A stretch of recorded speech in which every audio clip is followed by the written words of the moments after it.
Приветствую вас, искатели приключений! В этом видео я покажу вам один из самых недооцененных, но невероятно интересных городов – Малакка.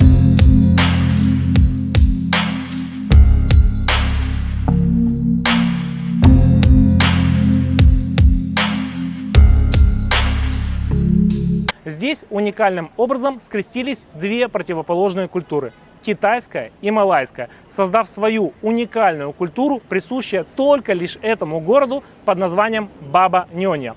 А также в разные периоды истории по этому городу катком прошлись колонизаторы – португальцы, голландцы, британцы и оставили свой след в культуре, традициях, архитектуре, благодаря чему этот город занесен в список охраны и наследия ЮНЕСКО. Мне будет помогать помощник. Давай, поехали!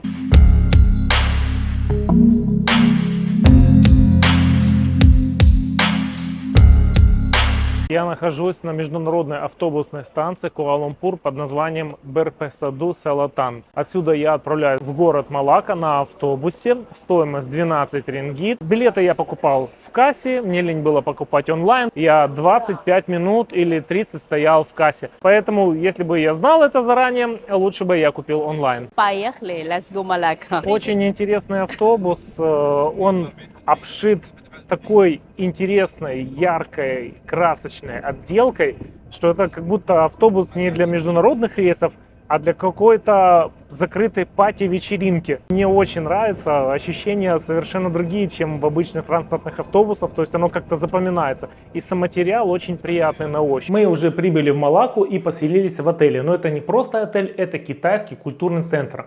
На первом этаже здесь находится китайский храм, а на втором и третьих этажах находятся отели. Вот такой номер, я не скажу, что это прям что-то супер-пупер, но сам антураж мне очень нравится. Это что-то такое эксклюзивное, не просто какой-то очередной проходной отель. Даже когда мы были на ресепшене, там есть выбор огромных китайских чаев для проведения чайной церемонии. Ты можешь купить чай любого вида, он стоит $1, заваривать его там 3 раза, и они дают тебе оригинальную китайскую посуду. И ты можешь на балкончике с видом на город, на зеленые насаждения наслаждаться чаем. И девочка нам рассказала, как его готовить, что к чему. Очень интересна эта церемония. Ну а сам номер выглядит примерно так. В принципе, все чистенько, кондиционер новый, никаких запахов плохих нету, сырости. Мне очень нравится. Вот такая ванная кухня и вид на зеленые насаждения.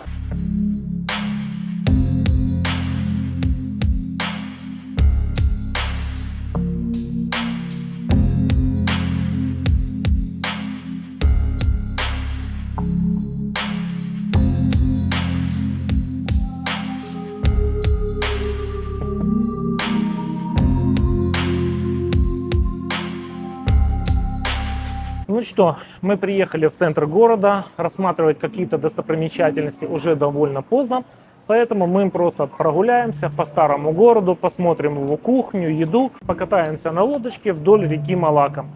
Самая известная еда в Малакке – это куриные рисовые шарики, они подают рис в шариках, ну и обычная курица, как в принципе есть и в Куала-Лумпур, но вот фишка в этих шариках. Это называется Chicken Rice Bowl. Второе блюдо, которое мы заказали, это курица, отваренная в травах. И я могу эти шарики прям макать в курицу с травами и наслаждаться этим вкусом. Джонкер-стрит, на которой мы сейчас находимся, здесь сохранены старые интересные здания. Чем-то мне напоминает Хоан во Вьетнаме. Ну, сейчас прогуляемся, посмотрим, что здесь есть интересного. Будем исследовать интересную кухню. Tasty, I want to try first. Nice. For me, it's little salty. Bowl. I want to try. What is this flavor of bowl? Similar like Hainan chicken rice, but a different style. They do like bowl and the chicken steamed. I will try. This is for drink. Интересное сочетание вкусов, трав и отваренной курицы. Тут подаются хорошие кусочки курицы, не то что там какие-то шкурки, головы, шеи, как в Азии часто делают.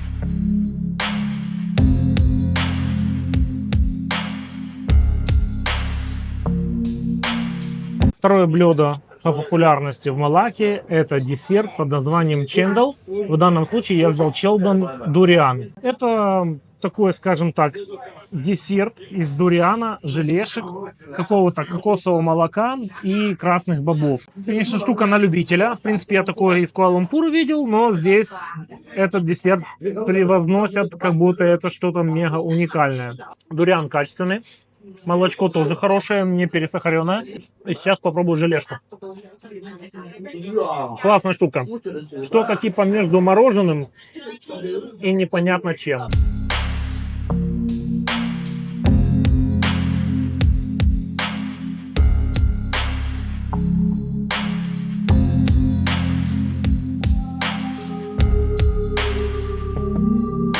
Этот город уникальный. Сюда стоит приехать. Чем-то он мне напоминает вьетнамский Хуан. Я на этом уже акцентировался, акцентирую еще раз. Вот эти все китайские темплы, вот эта вся архитектура зданий. Вот я заказал себе чендан очередной в другом ресторанчике. Ну, будем пробовать. Но вот в этом ресторанчике красивом он выглядит как-то более презентабельно. Наверное, за оригинальной едой нужно заходить в рестораны, а не на улицу. Yes? Yes, this is with red bean and then chendol and Okay. then durian. Combination very nice. So, Mm, so I like in it. what place better? This and that was This before. very nice.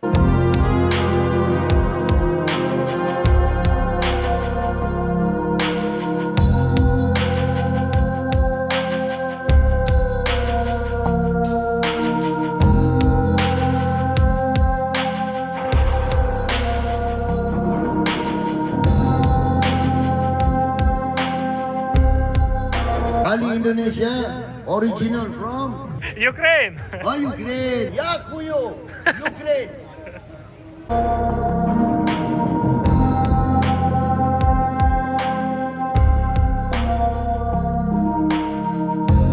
Я нахожусь на главной площади Малаки и центром притяжения всех туристов Голландская площадь. Интересно она тем, что здесь построены здания в голландском стиле, разукрашенные в красный цвет. Поэтому еще иногда эта площадь называется Красная площадь. Тут присутствует католическая церковь, здание администрации, а также этнографический музей в красивом архитектурном стиле под названием Стадхаус. В общем, площадь мне очень нравится. Она такая нестандартная, интересная, особенно для стиля Юго-Восточной Азии. И голландцы захватили Малаку, потому что это очень лакомый кусочек. Здесь проходит Малаканский пролив, через который шли торговые пути между Китаем, Индией и Аравией. И они везли золото, пряности, бриллианты, фарфор. И сначала эту территорию отжали португальцы, построили свой форт и укрепление церкви, а потом у португальцев эту территорию отвоевали голландцы. И сейчас мы пойдем смотреть наследие, то, что оставили после себя португальцы.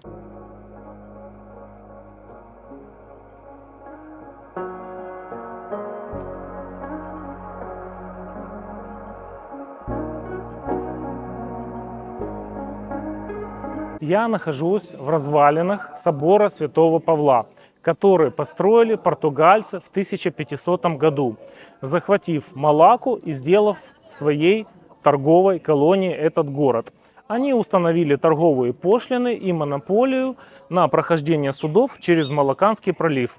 Тем самым 150 лет на шарик получали деньги практически ни за что. Рэкет.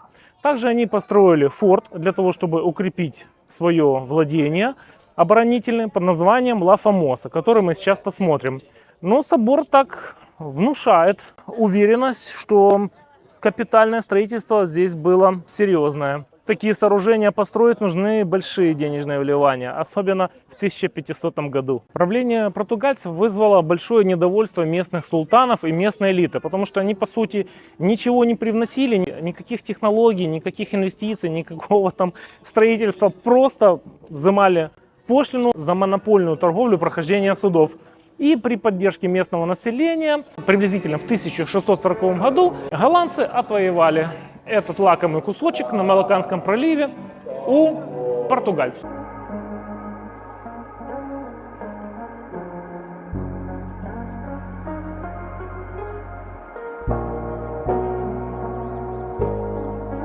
Это форт Ла Фамоса. Но я не скажу, что это какой-то супер форт. Если церковь Святого Павла меня впечатлила, она прям реально фундаментальная, то форт такой себе. Не знаю, как он мог что-то оборонять. Я понимаю, что это остатки от форта, но с точки зрения туристической привлекательности, ну, можно его посетить просто, когда спускаешься вниз. Специально ради него я бы не шел.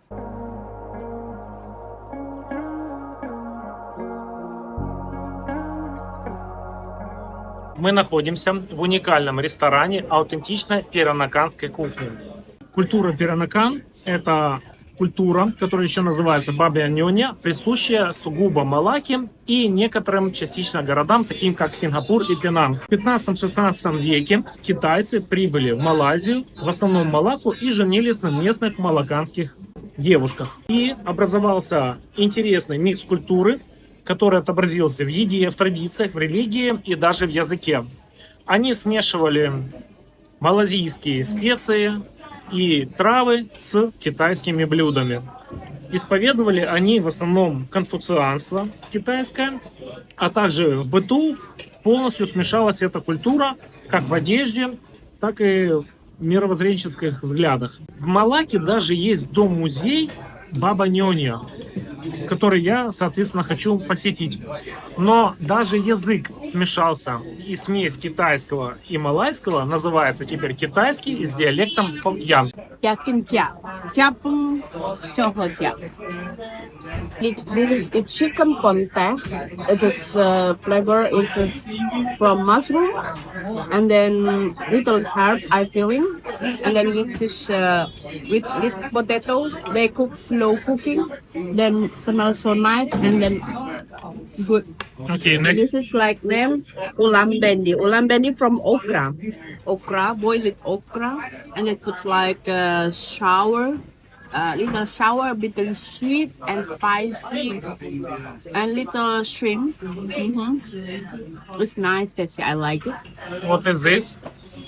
This rice I eat with pandan rice. It's from pandan life, and it cook mild aromatic is pandan. So nice. So totally food. How? Totally food is good in Koja.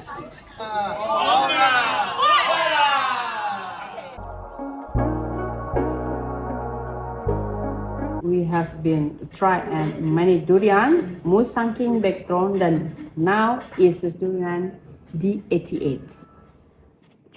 Color is this orange, but we need to know what is this. Just take it.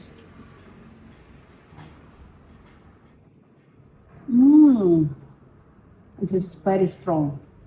Let's take home to Indonesia. No, please.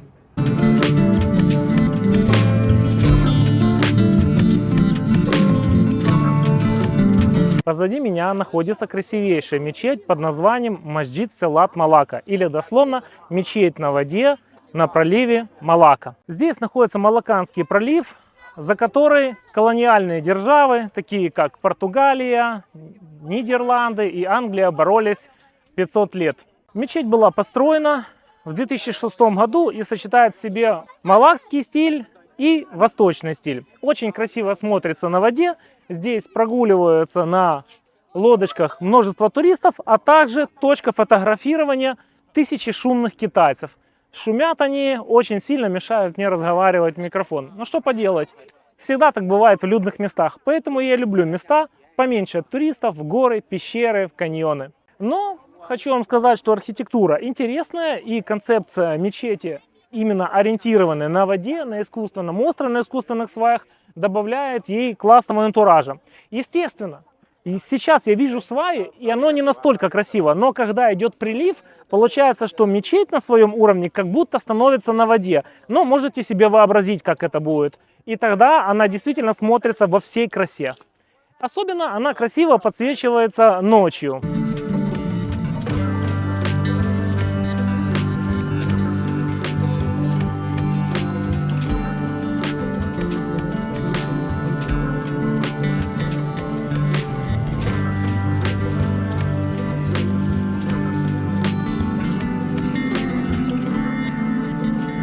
Я нахожусь в доме-музее культуры Перанакан под названием Баба-Ньоня. Баба – это мужчина, нёня – это девушка. Это уникальное культурное явление смешания китайцев с малайцами, которые образовали смешанные семьи, смешанные культурные традиции, смешанный язык, он называется китайский с акцентом хокьян, смешанная кухня, и они исповедовали китайскую религию конфуцианство. Очень интересное явление. Малакка является колыбелью этого явления. Также частично это встречается в Пенанге и в Сингапуре. И вот мы находимся в этом доме-палаце, который очень-очень красивый, очень классно сделан. Здесь куча всяких элементов. И я вам скажу, что я был во многих музеях и дворцах в Таиланде, в Европе и где-то там еще, во Вьетнаме. Вы смотрели мои ролики. Но этот дом стоит того, чтобы его посетить, хотя и билет сюда не дешевый, стоит $5.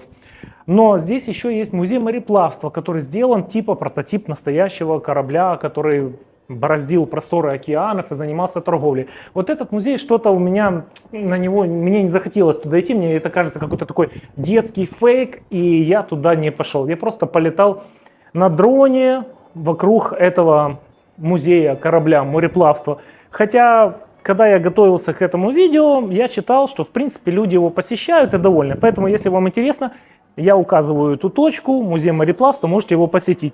Точно так же я не посетил музей Султана. Как по мне, сильно дорого, и я посмотрел картинки, он мне интересен по красоте был только снаружи. Снаружи я на него посмотрел, полетал на дроне, но в принципе мне хватило.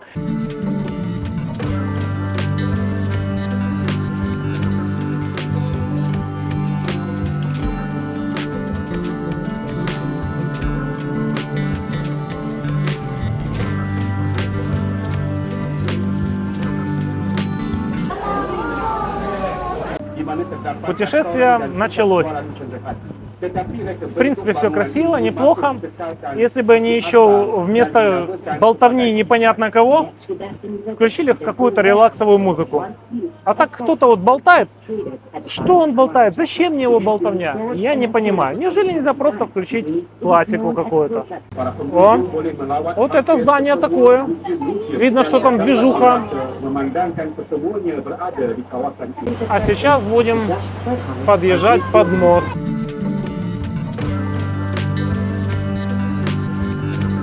Ну что, в принципе, неплохо. Мы прям проезжаем набережную, видим все эти рестораны, клубы, кафешки. Можно сэкономить на ходьбе и не потерять свою энергию, добавить себе калорий в живот. Мост красиво подсвечивается.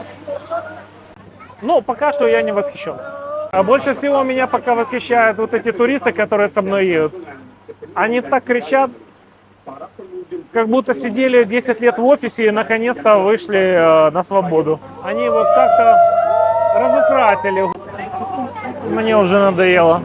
Да, архитектура Малакки, конечно, интересная. Ну, в принципе, романтично, но не за $7. Вот представьте, сидишь ты в ресторане с девушкой, спокойная, тихая ночь, что-то кушаешь, а тут hello! Вообще, я где-то в гугле, когда ехал в этот город, прочел, что ее еще именуют Южноазиатской Венецией. Но я был в Венеции много раз. До Венеции, Малакки очень далеко. В стоимость билета входит дом, где все вертомашками. Я такие дома уже видел в Вьетнаме. Это дома, где как бы все перевернуто и делаются фотки, как будто вы приклеены к потолку. Но зато все кричащие разбежались, и я смогу насладиться сейчас поездкой обратно в спокойной обстановке и с музыкой.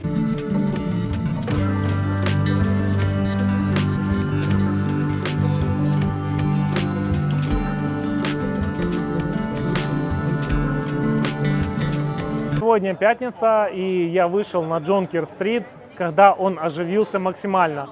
Людей стало немерено, все веселятся, пооткрывалась куча лотков, вышли музыканты, и очень стало интересно. Но что-то прям вот эксклюзивного из еды или из вещей я не нашел.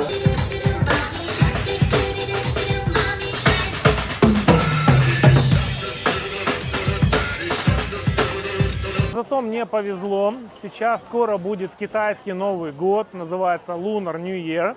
И только что выступали два дракона в музыкальном сопровождении.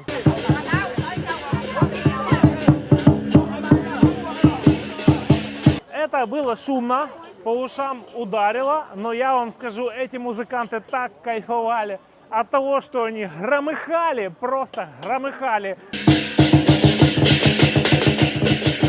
И драконы тоже прикольные такие движения прям делают.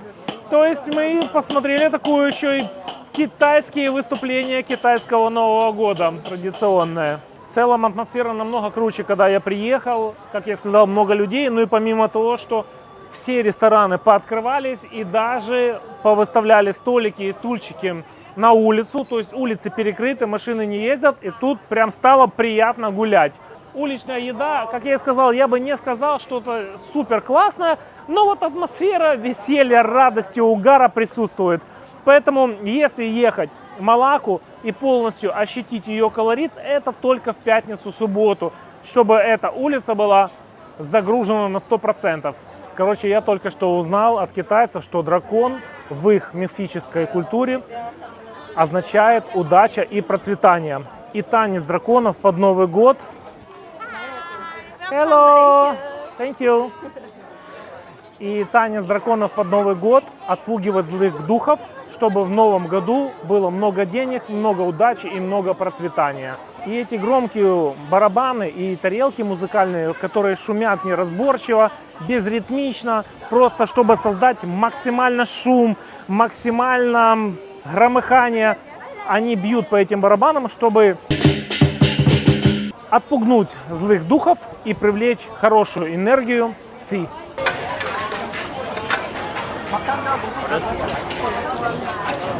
Постепенно Джонкер-стрит раздваивается, и на второй части находится больше еды. Здесь меньше продают всякое барахло китайское, сувенирное, и акцент на еду. Снась. Вот какие-то яйца, сваренные в травах, множество морепродуктов, ракушки запеченные. Вот Эллен заказала какие-то суп с мидиями. Very nice. Вот, мы зашли сюда, Oyster Station. Тут, короче, нас разводят купить напитки, хотя их покупать не обязательно. И хотят, чтобы я купил какой-то арбуз по цене X5, какой-то сок с водой и сахаром. Хотя я заказал уже суп с устрицами и заказал яйца с устрицей. И вот они что-то там пытаются разводить, купить какую-то херню. Или там какой-то лимонад. Зачем мне этот лимонад? Продавать, я понимаю, сделать лапшу с устрицами, это стоит денег. А какой-то там лимонад. I will go eat, I will sit on the street. Very nice. Я пробую яичницу с устрицами. Ой, это божественно. With garlic. Яичница с чесночком, с лучком, с устрицами, блин. Это бимба. Ребята, это бимба. Я каждому рекомендую, вот где я показал, называется Oyster Station. А этих людей развели на этот напиточек, и по выражению лица этой женщины вы понимаете, что она не очень довольна, что купила эту какая-то вода со льдом впрыскана какой-то фигни. Вот он его даже не допил, потому что говно. Он уходит, потому что просто шлак. Вот они ушли, вот, посмотрите на ее лицо.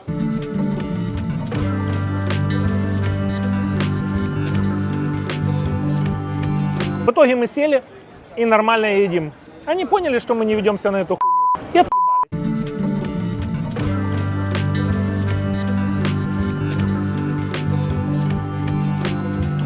Я нахожусь на верхнем этаже моего отеля, где я поселился, Хэн Ан Guest House.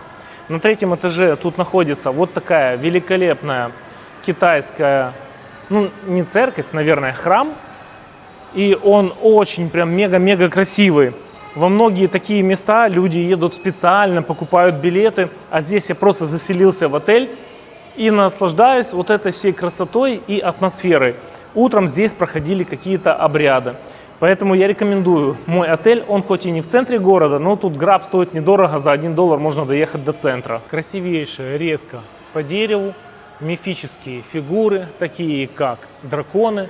Вот такой красивый дракон. Вот еще раз говорю, вот есть город Хуан во Вьетнаме, который там супер-пупер, все визжат про этот город, очень классно, я тоже про него обзор снимал. И немножко мне напоминает улицу Ла Фелисидад в Макао, но здесь совершенно другое. Поэтому я очень рад, что попал в Малакку.